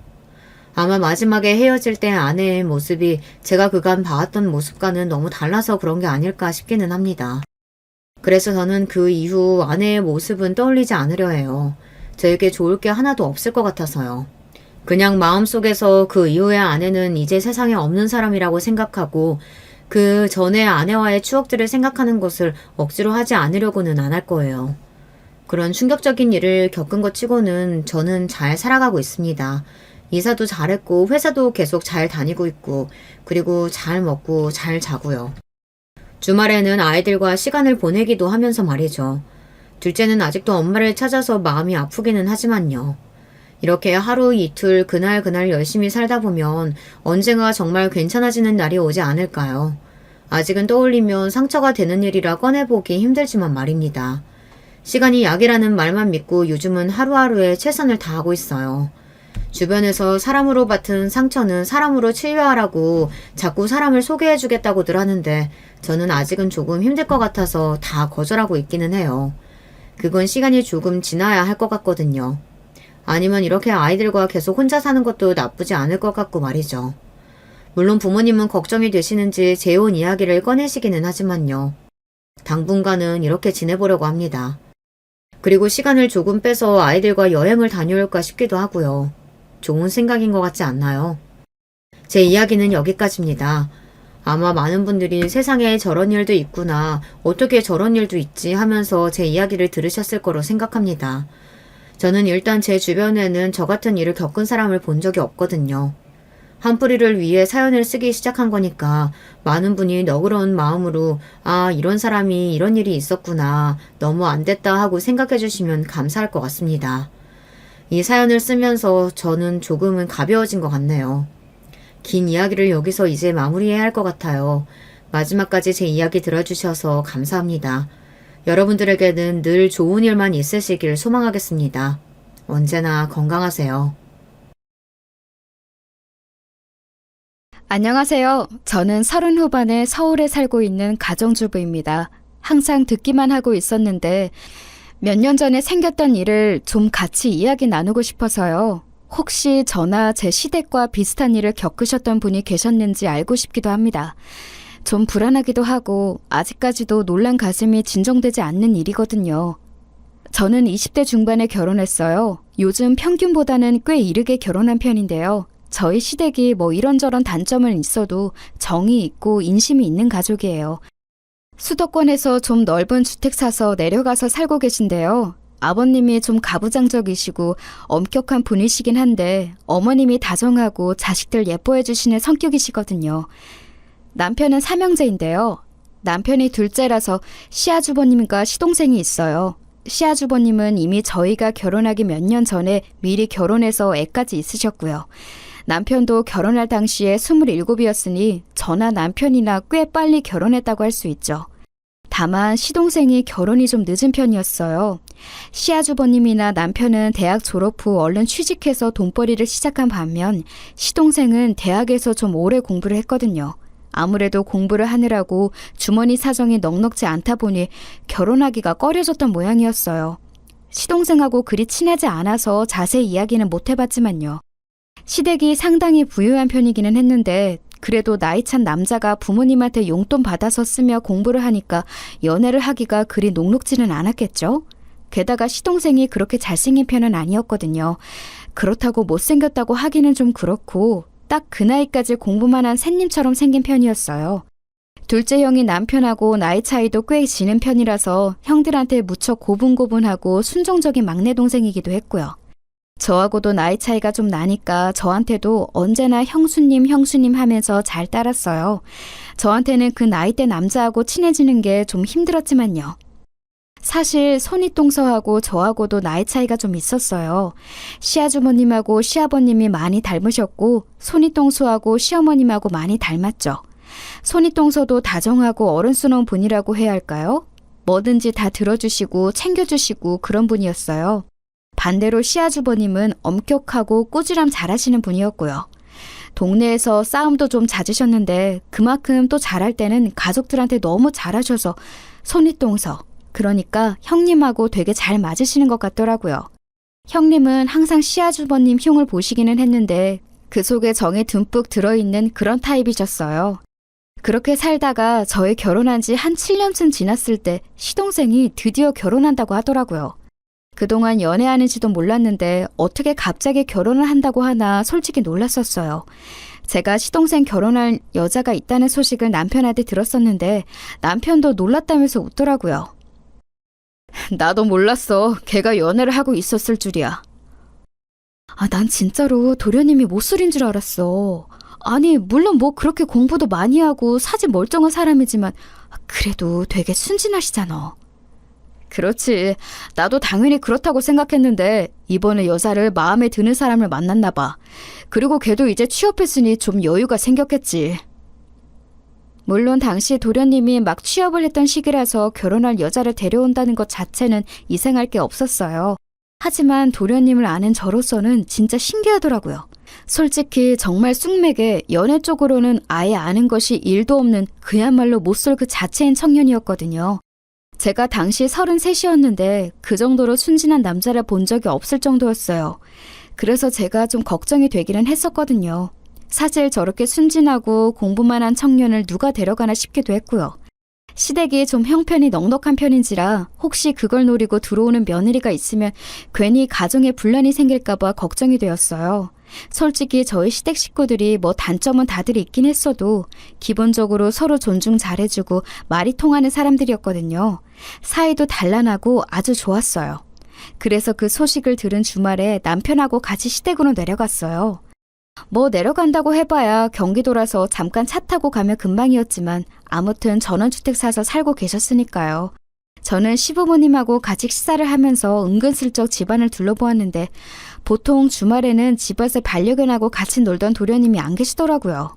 시부모님이 키우는 반려견이 여러 마리였는데 그중 대형견인 장군이나 보리 같은 반려견들은 연세 많으신 시부모님이 데리고 산책 나가거나 놀아주시기 힘들어서 시동생이 항상 주말에 데리고 놀았어요. 그게 거의 저희 결혼한 이후로 빠짐없이 볼 수 있는 광경이었는데 그날은 아예 도련님이 안 계시더라고요. 저 도련님 어디 가셨어요? 그러게나 말이다. 항상 주말에는 집에 있더니만. 시어머니가 혀를 차시더니 말씀하셨어요. 사실 몇 달 전부터 너희들 집에 돌아가고 나면 밤에 꼭 나가더구나. 내 생각에 아마 여자 만나러 나갔던 것 같은데 오늘은 이제 낮부터 나가 있네. 아휴, 걔 순진해서 괜히 뒤통수나 맞는 거 아닌지 모르겠다. 그렇잖아도 그거 궁금했어요, 어머님. 도련님 결혼할 여자 있다고 하셨다면서요. 혹시 어떤 여자인지 아세요? 너무 호기심을 가지고 질문했나 싶기는 했지만 솔직히 궁금한 건 궁금한 거잖아요. 게다가 앞으로 저희 가족 생활에 영향을 미칠 수도 있는 사람이고요. 시어머니는 어깨를 으쓱하셨어요. 글쎄다. 사실 나도 별다르게 말을 들은 건 없어. 그냥 결혼할 여자 있다, 동갑이다, 회사원이다 정도. 그렇구나. 직장은 어느 쪽인지 모르시고요? 뭐 무슨 영화 회사래나 뭐래나. 시어머님도 뭐 정확한 건 들으신 게 없는 모양이더군요. 그래도 나이 30이 거의 다 된 도련님이 알아서 하겠지만 호기심은 들었어요. 대체 어떤 사람일지. 시댁 마당에서는 남편이 열심히 장군이 보리와 뛰어놀고 있었죠. 시부모님은 두 분 다 무척 마음이 넓은 분이어서 유기견 보호나 은퇴한 직업견들 입양에 굉장히 적극적인 분이셨어요. 장군이 보리 모두 그렇게 해서 들어온 애들이었죠. 다른 강아지들도 거의 다 유기견 보호소에서 데려온 강아지들이었고요. 동물을 좋아하는 저한테 있어서 시댁은 그런 의미에서 더욱이나 정붙고 좋은 곳이기도 했어요. 비록 시아버지가 좀 너무 가부장적이실 때가 있기는 하지만 그래도 강아지들한테 정 쏟으시는 거 보면 정말 좋은 분이긴 하구나 싶었거든요. 왜 동물 좋아하는 사람 중에 나쁜 사람 없다고들 하잖아요. 시아버지도 평상시엔 엄격하셔도 자식들한테도 결정적인 순간에는 참 좋은 분이셨거든요. 시동생 이야기를 시어머니께 들어보니 아무래도 요즘 아주 그 여자가 좋아 죽는 모양이었어요. 사진도 보여줬는데 시어머니는 그리 마땅치 않으셨던 모양이더라고요. 왜 요즘 애들 막 화장 날도깨비처럼 하고 다니는 애들이 있지 않니? 옷도 너무 얌전치 않고. 정말요? 회사 다닌다면서. 하긴 영상회사면 그래도 문화가 좀 자유로울 테니 그런가 보네요. 사실 제가 잘은 몰라도 영상이나 디자인 쪽은 사람들이 하고 다니는 게 다르긴 하잖아요. 시어머니가 보시기에 아무래도 그런 부분이 못마땅하셨을 수도 있겠다 싶더군요. 저야 젊은 사람이니까 그래도 이해가 되지만 어르신들은 너무 과감한 패션이 낯설 수도 있잖아요. 솔직히 말하면 너무 날라리 같은 아이가 우리 막내 꼬신 거 아닌가 싶기도 하고. 어머님, 그래도 도련님도 알 건 다 아실 텐데요. 순진하시긴 해도 나이 30 가깝고요. 너무 걱정 안 하셔도 돼요. 그럴까? 아유, 난 왜 이렇게 걱정이 되는지 모르겠구나. 시어머니는 다정한 만큼 걱정도 많고 마음도 약한 분이었기 때문에 마음은 이해할 수 있었어요. 하지만 저는 일단 한 치 건너 두 치인 만큼 어떤 사람일지 궁금한 마음이 더 컸죠. 집에 돌아와서는 갑자기 친정 쪽에 일이 생겨서 시댁에 신경을 못 쓰게 되었는데 그 사이에 도련님이 여자를 데리고서 시댁 방문에 첫인사를 드렸다는 말까지는 들었어요. 그러고 나서 2달인가 지났을 때일 거예요. 갑자기 시댁에서 주말에 올 수 있냐며 전화가 왔더라고요. 원래 시댁에서는 저희가 오든 말든 신경 안 쓰고 방임하시는 편이라서 좀 의외였어요. 무슨 일 있나요, 어머님? 그래, 이번 주말에 막내가 새아가 될 애 데려오거든? 네가 한번 와서 좀 봐볼래? 시어머니는 목소리가 좀 어두우시더라고요. 그때는 친정에 생겼던 일이 마무리될 때쯤이어서 저는 불현듯 관심이 생겼어요. 그래서 저는 알겠다고 대답하고 아예 금요일에 시댁에 갔어요. 남편한테는 시댁으로 퇴근하라 전하고서 토요일까지 자고 오려고요. 시어머니가 워낙 음식을 잘하고 좋아하셔서 가끔 그렇게 했었거든요. 들어가니까 장군이하고 보리가 좋아서 난리를 치더군요. 레브라도 리트리버인 장군이는 침을 많이 흘리면서 머리를 제 치마에 마구 문질렀어요. 냄새를 맡는 거였어요. 저도 워낙 강아지를 좋아하는 사람이라 장군이 머리를 열심히 만져주었죠. 장군이는 은퇴한 직업견인데 핸들링이 잘 되어 있어서 습관도 잘 들어 있었고 워낙 순하고 착했어요. 저는 장군이 뺨을 꼭 쥐고서 이마에 뽀뽀를 해주고서 들어갔죠. 그 짧은 순간에도 저한테 뽀뽀를 하려고 덤벼서 침이 묻기는 했지만 말이에요. 그날 남편이 칼퇴해서 온전히 시댁으로 온 후 저녁을 먹고 다 같이 모여 앉았는데 또 시동생이 없더라고요. 지금 막 취업했으니 신입이라 빨리 퇴근하기가 힘든가 보다 정도로 생각했는데 시어머니는 얼굴이 어두우셨어요. 시아버지도 좀 못마땅한 얼굴이셨죠. 그놈의 새끼, 이제 여자 생겼다고 아주 밤늦게 마음대로 다니고 말이야. 아휴, 그러게 말이에요. 아휴, 아버님, 어머님, 도련님 나이가 몇인데요. 늦게 좀 다닐 수 있죠. 당당한 사회인인데요. 이 정도 시간이면 내가 말을 안 한다. 아예 외박하고 들어오는 일이 너무 잦으니 이거야 원. 그 말씀에는 저도 좀 놀랐어요. 아니, 뭐 늦게 다니는 것 정도야 얼마든지 사회인이면 할 수 있는 일이지만 부모님과 같이 사는 청년이 외박이 잦은 건 좀 이상하잖아요. 게다가 도련님은 여태까지 제가 보아왔을 때 절대로 그렇게 사는 타입인 사람이 아니었어요. 아무래도 새 며느리로 들어올 동서가 좀 잘 노는 타입이라서 어울리다 보니 그렇게 되는 것 같다는 생각이 들더라고요. 남편도 고개를 갸웃거렸어요. 저도 그냥 통화하면서 재수 씨 이야기 들었거든요. 뭐 돈도 많이 모은 사람이고 착실하고 예쁘고 그렇다고 칭찬이 늘어지던데. 뭘 벌써 재수 씨라고 불러? 아직이잖니. 하지마, 어머니 벌써 재수 씨 얼굴도 몇 번 보신 거잖아요. 몇 번은 아니야. 이번에 보면 3번째다. 시어머니는 한숨을 쉬셨어요. 아무래도 못마땅하신 것 같았죠. 시아버지도 역시도 한숨을 쉬셨어요. 에휴, 어쨌거나 내일은 우리 강아지들이 고생 좀 하겠구나. 쥐들 집안에만 있어야 할 테니. 집에 손님이 오시면 바깥에 있는 강아지들을 전부 우리에 넣어놓고 있었거든요. 어쨌든 유기견 출신의 아이들도 있어서 아무래도 예민할 때도 있기 때문에 낯선 사람이 올 때는 어쩔 수 없었어요. 사고가 날 수도 있기 때문에. 오래전이기는 했지만 제가 시집을 올 때도 시댁에는 강아지가 되게 많았는데 제가 강아지를 무척 좋아하는데도 친해질 때 시간을 한참 두었거든요. 은퇴한 직업견들의 유기견 출신들이라 위험할 수 있다고 시아버지가 만류하셔서요. 새로 동서가 온다면 그렇게 강아지들과 친해지는데 또 한 세월이 걸리게 뻔했죠. 저희가 밥을 먹는 동안 시아주머님과 형님도 오셔서 같이 합류했고 오랜만에 즐겁게 모여서 가족들의 식사를 했어요. 그런데 그날도 밤 늦게까지 오지 않는 시동생이 좀 신경 쓰이기는 하더라고요. 그리고 다음날 아침이 되어 일어났는데도 시동생은 들어오지 않은 상태였어요. 시어머니는 잔뜩 화가 나 있었죠. 얘는 문자 하나 달랑 넣어놓고서 아예 들어오지를 않았구나. 어머님, 너무 화내지 마세요. 뭐 그 나이 된 남자들이야 알아서 하는 거죠. 여자도 아니고. 아무리 그래도 그렇지. 어떻게 부모랑 같이 살면서 사정 설명도 안 할 수가 있니? 문자는 정말 간단하게 늦어요 한마디만 적혀 있더라고요. 그것도 새벽 3시쯤 들어와 있는 것이라 시어머니가 화나실만 했죠. 오늘 어차피 도련님하고 동서들 아가씨하고 집에 오는 거 아니에요? 몇 시쯤 오기로 되어 있어요? 점심때 와서 식사 한 끼 같이 하기로 했다. 어떻게 바로 다음날 얼굴 볼 거면서 이렇게 외박을 하고 들어와 그래? 시어머니는 원래 아주 다정다감한 분이지만 시아버지와 오랜 세월 같이 사시다 보니 원래도 보수적인 면이 크게 있으시기도 했어요. 게다가 근심 걱정도 많은 분이셨고요. 그래도 저는 그냥 이해하고 시어머니 마음을 누그러뜨리려고 옆에서 열심히 수다 떨면서 형님하고 같이 애교를 부렸죠. 그리고 도련님과 동서들 아가씨가 온다고 했다는 12시가 가까워 왔어요.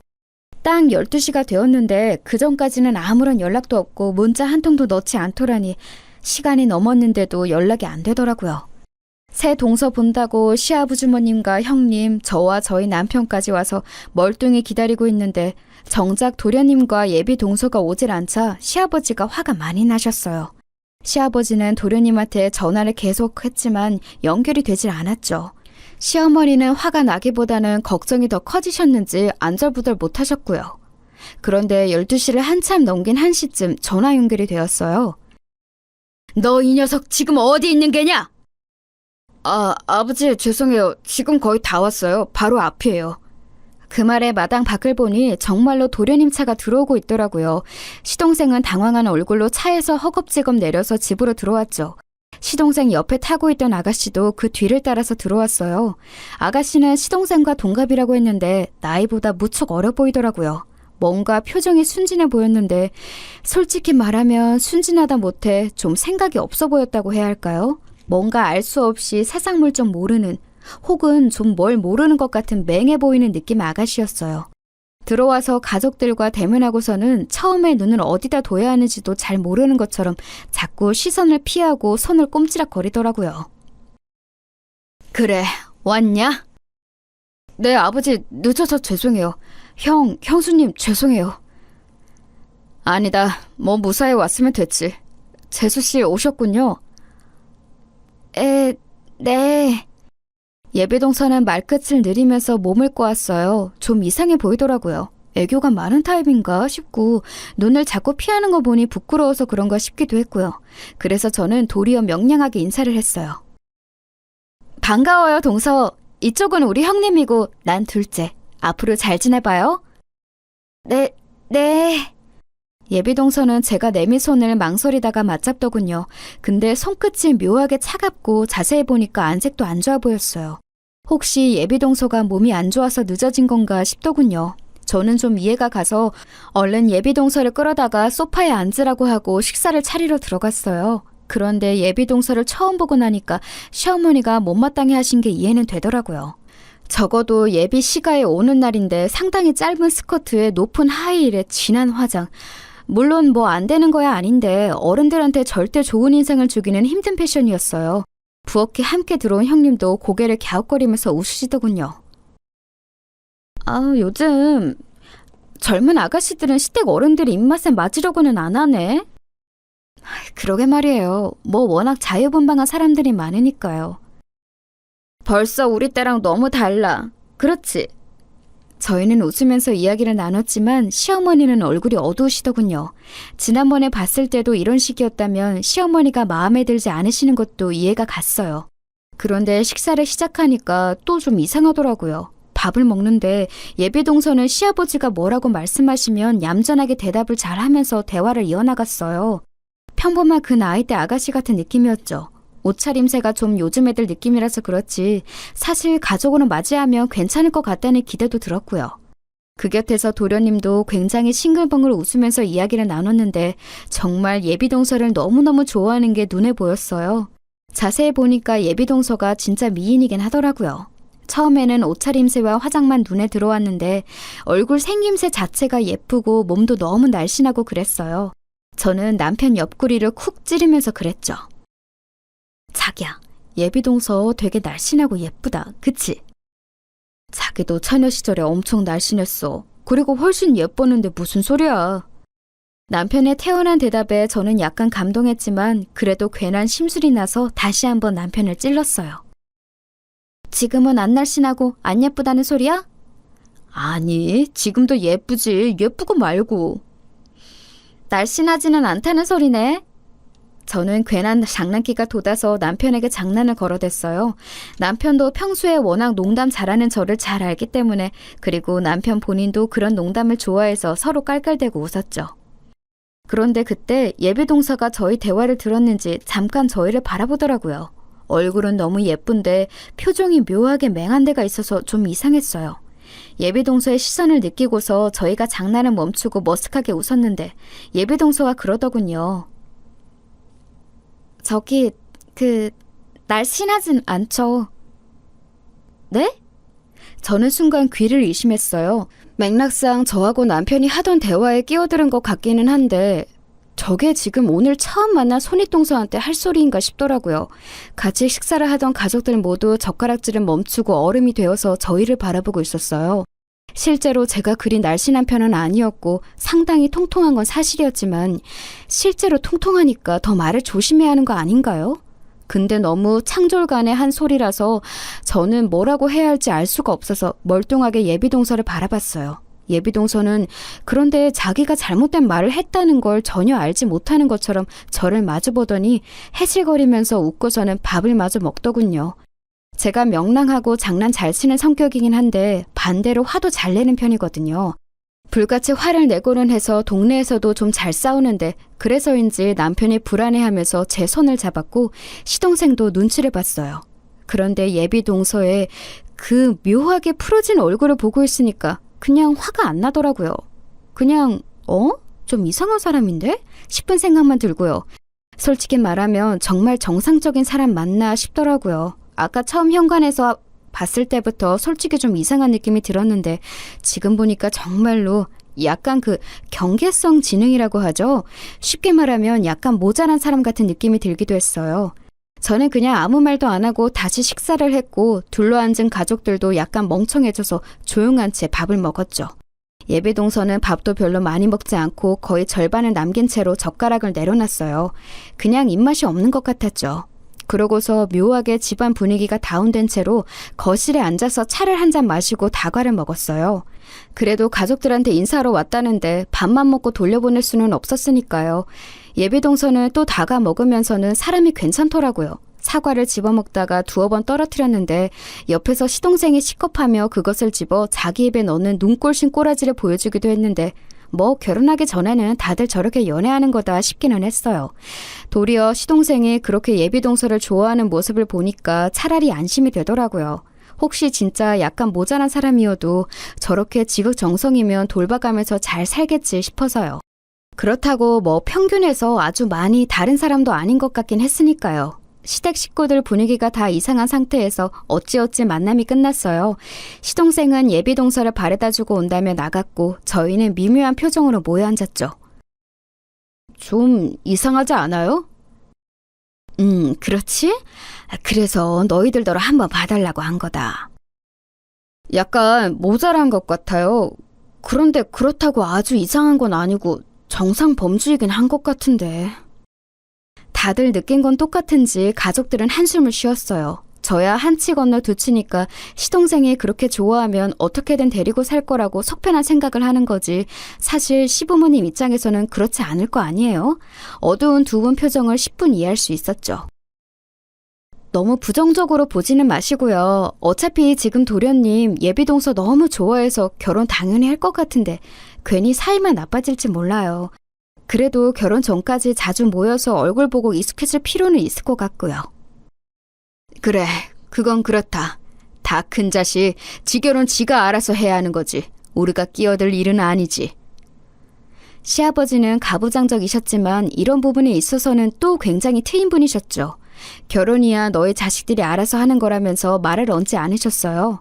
도리어 시어머니가 무척 걱정스러운 표정이셨지만 어쩔 수 없다면서 어깨를 늘어뜨리셨죠. 저도 뭔가 예비동서가 좀 찝찝하기는 했는데 그렇다고 저렇게 열정적으로 좋아하는 도련님 결혼 반대해봤자 저만 나쁜 사람 되는 거니까요. 쓸모도 없는 일에 힘을 쏟을 필요는 없었죠. 그리고 바로 2주 뒤에 다시 한번 연락이 왔어요. 예비동서가 이번 주말에도 시댁에 놀러 온다는 소식이었죠. 그래도 한 식구가 될 건데 어쨌든 친해지고 어색함이 없어져야 한다고 생각했기 때문에 저는 얼른 그 주 주말에 시댁으로 향했어요. 어차피 시댁에 가면 저는 상 차리는 것 정도만 돕고 나머지 일은 시어머니가 다 해주셔서 공짜로 밥 먹는 기분이라서 좋았거든요. 예비동서는 그날 저보다 먼저 와 있더군요. 이번에는 그래도 제법 얌전한 차림새로 화장도 훨씬 옅었어요. 저는 예비동서의 손을 잡고서 반갑게 인사했죠. 그런데 그날도 예비동서 손이 너무너무 찬 거예요. 그냥 사람 손 찬 정도가 아니라 아예 얼음장처럼 찬 손 있죠. 저는 놀라서 예비동서의 손을 쥐고서 막 문질러줬어요. 아니 동서, 손이 왜 이렇게 차요? 따뜻한 차라도 좀 줄까? 어머나, 몸이 안 좋으니? 그럼 말을 하지 그랬어. 너 부엌에 있지 말고 나가 쉬어라. 아니에요. 저도 할 수 있어요. 예비동서가 배시시 웃으면서 손을 뒤로 숨겼어요. 저는 그래도 몸 안 좋은 게 분명한 사람을 부엌에서 일을 하게 둘 수는 없더라고요. 어차피 예비동서가 할 수 있는 일은 수저놓고 반찬 꺼내는 정도라서 시어머니도 도리어 걸리적거리실 테니 나가는 게 나았어요. 결국 시어머니가 저한테 예비동서 데리고 나가서 좀 시간 보내라고 말씀하셔서 저는 동서를 데리고 나왔죠. 마침 마당에서 시아버지가 정원 손질하시고 계시더라고요. 전원주택이라서 마당 가꾸는 게 필수라 사람을 불러다가 하기는 하지만 그래도 시아버지가 거의 항상 손을 대고 계셨어요. 워낙 부지런한 양반이라 하루에 적어도 5시간은 나가서 시간을 보내시는 것 같았죠. 게다가 개들도 있었고요. 저는 그래도 심심하게 집안에 있느니 밖에 나가서 정원 구경도 하고 반려견들 구경도 하자며 예비동서를 데리고 나갔어요. 시아버지가 화단 앞에 쪼그려 앉아서 뭔가를 뽑고 계시다가 고개를 돌리면서 웃으셨죠. 아, 우리 며느리들 나왔구나. 네, 아버님. 동서 정원 둘러보게 하고 강아지들 소개도 시켜주려고요. 아하, 그렇지. 우리 강아지들 이제 익숙해져야지. 예, 셋째야. 너 강아지 좋아하니? 시아버지의 물음에 예비동서는 배시시 웃으면서 고개를 끄덕였어요. 가까이서 보니까 그저 순하고 약간 맹한 사람일 뿐이라는 생각도 들더군요. 시아버지도 예비동서가 강아지를 좋아한다고 하니까 기쁘신지 얼른 자리에서 일어나셨어요. 그래, 내가 너 우리 애들 소개시켜주마. 좀 여럿이고 큰 놈도 있으니 놀라지 마라. 시아버지는 저희 둘을 데리고 집 뒤쪽에 있는 견사로 가셨어요. 넓은 뒷마당 쪽으로 우리를 지어놔서 그냥 들어올 때는 사실 보이지가 않았죠. 개 짖는 소리가 들렸지만요. 예비동서도 이렇게까지 큰 견사가 있고 게다가 개가 이렇게 많을 거라고는 예상하지 못했는지 조금 놀란 눈치였어요. 엄청 크고 많네요. 그래, 내 새끼들이다. 앞으로 친하게 지내려.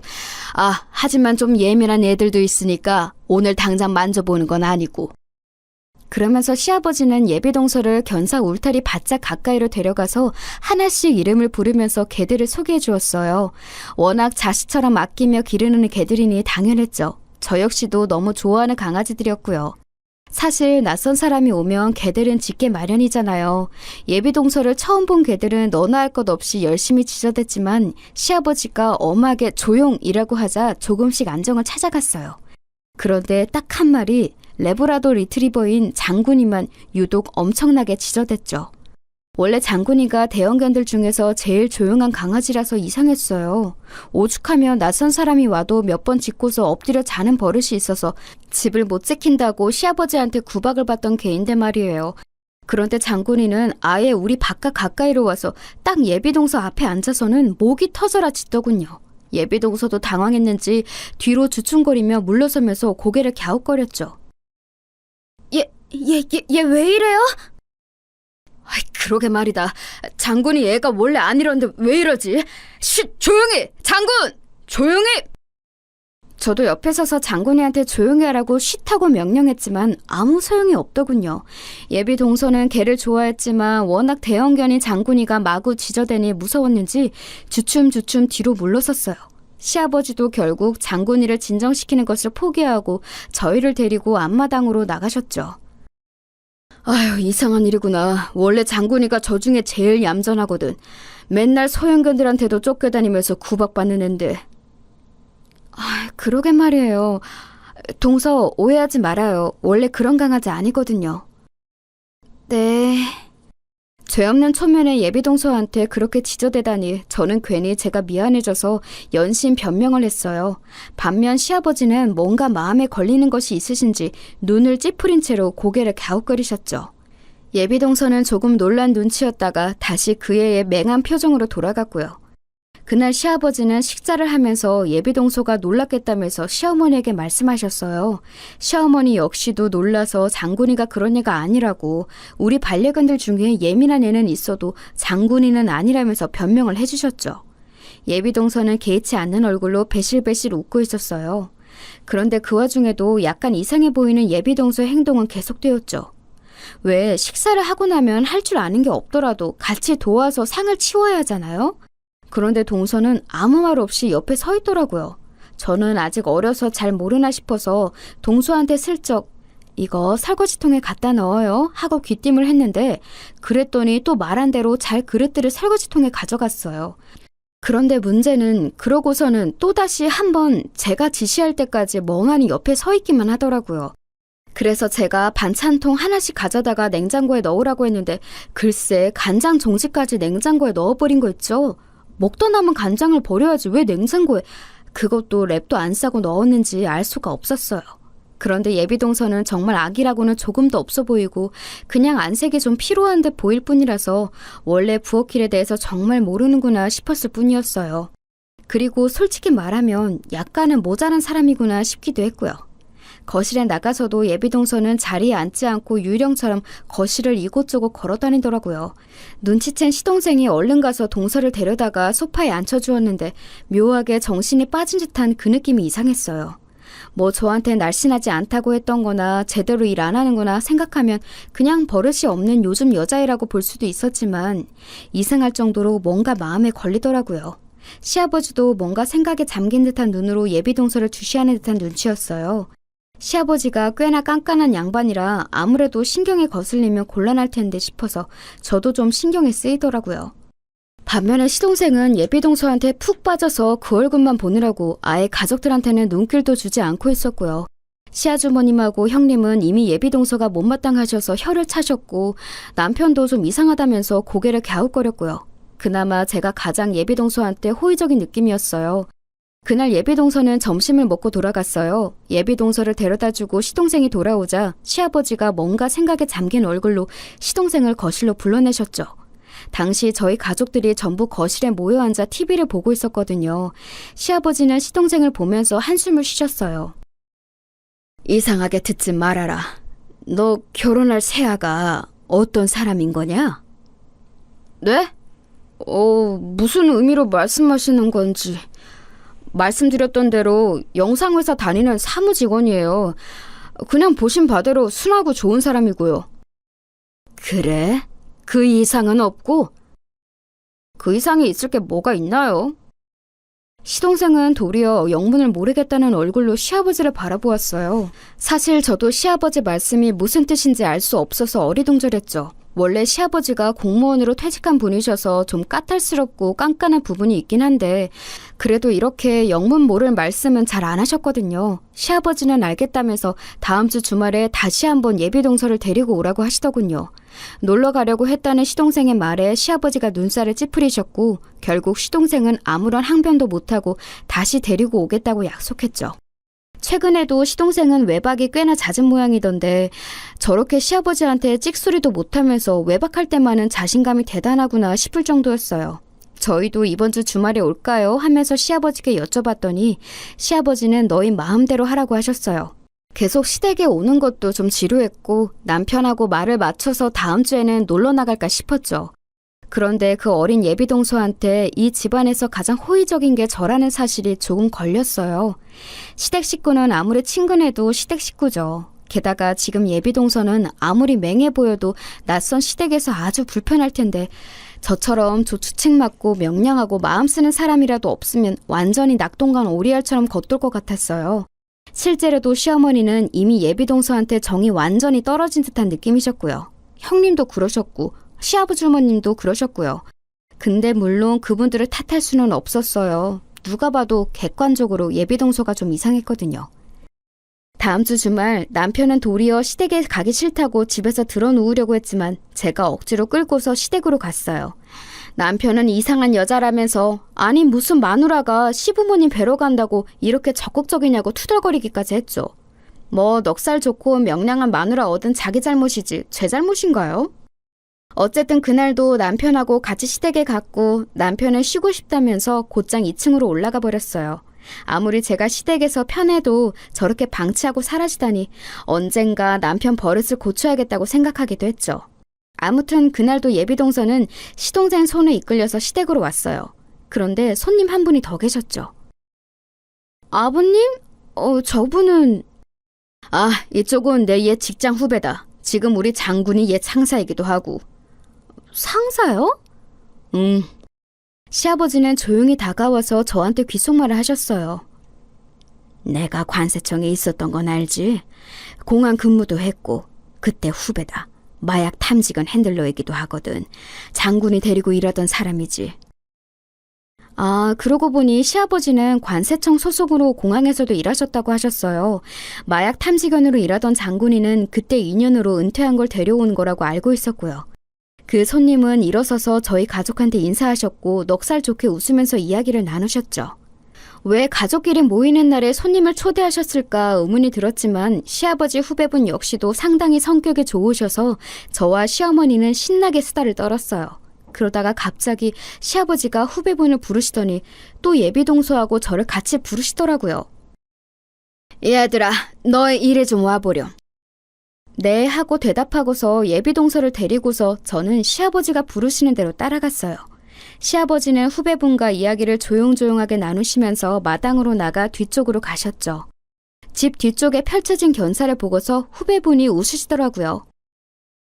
야, 장군아, 오랜만이다 너. 장군이가 후배분을 발견하더니 아주 꼬리가 떨어져라 프로펠러처럼 돌려대면서 헥헥대더군요. 저래 보여도 나이가 꽤 많은 개인데 지금만큼은 태어난 지 3개월 된 강아지처럼 방정맞게 팔짝거리고 뛰면서 반가워했어요. 후배분 역시도 반가워서 어쩔 줄 몰랐죠. 견사문을 열어서 안으로 들어가 후배분은 장군이를 끌어안고 마구 쓰다듬어 주었어요.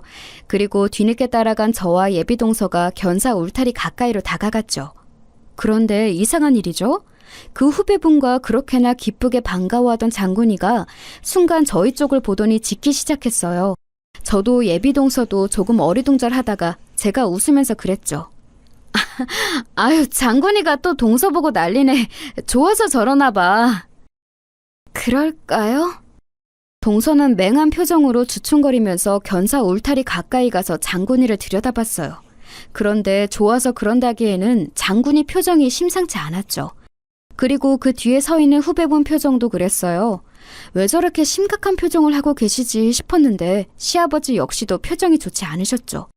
곧 두 분이 속닥거리면서 대화를 하시고서는 곧 견사 밖으로 나오시더라고요.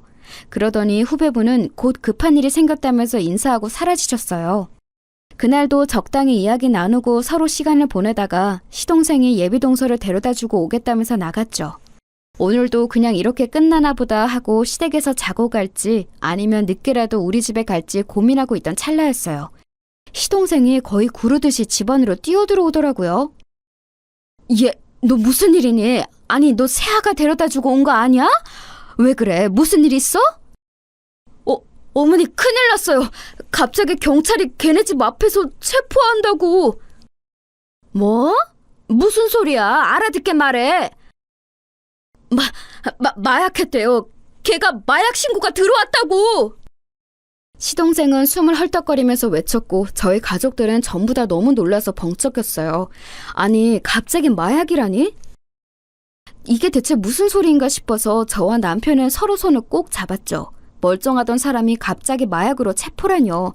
시어머니는 거의 쇼크로 기절하실 것 같은 표정이었고 남편과 시아주버님이 얼른 시어머니를 붙들어서 소파에 앉혀드렸어요. 얼굴이 창백해진 시어머니 손을 잡고서 시아버지가 한숨을 푹 쉬셨죠. 의외로 시아버지는 전혀 안 놀라신 것처럼 안색이 평온했어요.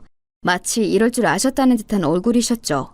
시동생은 뭔가 착오가 있는 게 틀림없다면서 계속 집안을 뱅뱅 돌았지만 시아버지는 도리어 시동생 쪽을 바라보셨죠. 그리고 의미심장한 말씀을 하셨어요. 너도 가서 마약 검사 받아야 한다. 네? 아버지, 그게 무슨 말씀이세요? 제가 마약을 했다고 생각하시는 거예요?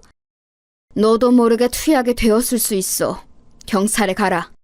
시동생은 영문을 모르겠다는 얼굴로 시아버지를 바라봤어요. 시어머니도 거의 곧장 숨이 넘어가실 듯한 표정으로 시아버지께 매달리셨죠.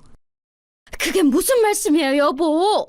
시아버지는 한숨을 푹 쉬셨어요. 원래도 근심 걱정 많은 시어머니가 거의 기절할 것처럼 떠시자 시아버지는 진정하라면서 시어머니의 손을 쥐고 토닥이셨어요. 그러고 나서 시아버지가 조용히 해주신 말씀은 상상 이상이었죠. 원래 시아버지는 공항에서 근무하면서 마약 투약한 사람을 접한 적이 몇 번 있다고 하셨어요. 처음에 예비동서가 집에 방문했을 때 그리고 몇 번은 그리 이상하게 여기지 않았지만 어딘가 초점이 나가고 묘하게 정신줄을 놓은 듯한 모습에서 뭔가가 떠올랐다고 하시더라고요. 횡성수설하고 상황에 맞게 말을 하지도 못하는 등의 상황이 너무 이상했다고도 하시고요. 하지만 역시 결정적이었던 건 장군이가 예비동서를 향해 짖었던 것 때문이었다고 했어요. 장군이는 평상시에 무척 순했고 게다가 어린 시절부터 핸들로부터 교육을 철저히 받았기 때문에 짖는 경우는 아주 한정되어 있었죠. 평생 받은 교육이 은퇴해서 집으로 왔다고 해서 한순간에 사라지지는 않아요. 게다가 저희 시댁은 상당히 평화로웠기 때문에 짖을 일이 없었고 장군이의 원래 습관이 사라질 만한 일도 별로 없었죠. 그런데 예비동서가 견사 앞에 다가온 날 장군이가 정확하게 마약 탐지견 시절의 습관대로 예비동서 앞에서 짖었다는 거였어요. 마약 탐지견은 마약이 있는 곳을 발견하며 그 앞에 가서 짖으며 알려준다고 하더라고요. 예비동서의 몸에서 마약 냄새를 맡았다는 건데 마약을 투약해서 그 냄새가 났던 것인지 아니면 마약을 그때도 몸에 지니고 있었던 건지는 잘 모르겠어요. 그리고 시아버지는 예비동서가 정말 마약 관련자인지 확인하기 위해서 한 번 더 현직에 있는 후배분을 불러 함께 의논했던 거였고요. 그 일련의 일들이 너무 놀라워서 소름이 돋을 지경이었어요. 바로 곁에서 같이 수다 떨고 있었으면서도 저는 조금도 눈치를 못 챘거든요. 그냥 기껏해야 예비동서 될 사람이 좀 모자라구나, 말을 잘 못하는구나 정도만 알고 있었죠. 후배분은 바로 장군이가 짖는 모습을 보고 확신하고서 저희 시댁에서 나가는 길에 경찰에 신고를 했던 겁니다. 이미 예비동서의 주소를 건네받아 알고 있던 후배분이 경찰에 모두 이야기를 했고 경찰은 그 앞에서 기다리고 있다가 체포한 거였고요. 시동생은 그 이야기를 전부 듣더니 얼굴이 정말 잿빛이 되더라고요. 솔직히 시동생은 정말 가여웠죠. 모쏠로 이제야 취직해서 예쁜 여친과 결혼하나 싶었는데 일이 이렇게 되다니 말이에요. 누가 마약 관련자인지 알고 사귀었을까요? 저렇게 순진한 사람이니 아예 상상도 못했을 텐데 말이에요. 시어머니는 그 이야기를 모두 들으시고서 오히려 안심되었다는 듯이 가슴을 쓸어내리셨어요. 그리고 시동생의 등을 쳐서 곧장 경찰서로 보내셨죠. 지금 가야 의심받지 않는다면서요.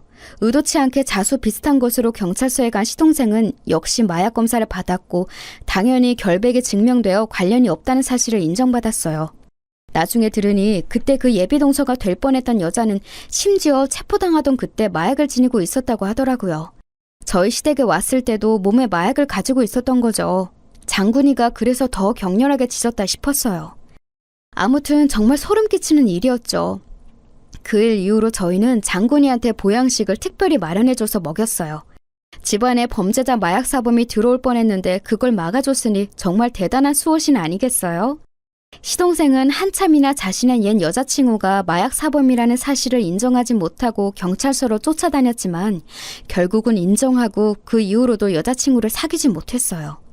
제가 생각해도 정말 인간 불신에 걸릴 것 같은 경험이었기는 해요. 그래서 결국 시동생은 아직까지도 솔로로 연애 경험은 그때 딱 한 번뿐인 채로 쓸쓸하게 살아가고 있죠. 좀 가여울 정도예요. 그 일을 겪고 나서 생각해보니 생각보다 마약이 너무 가까이에 있을 수도 있구나 싶더라고요.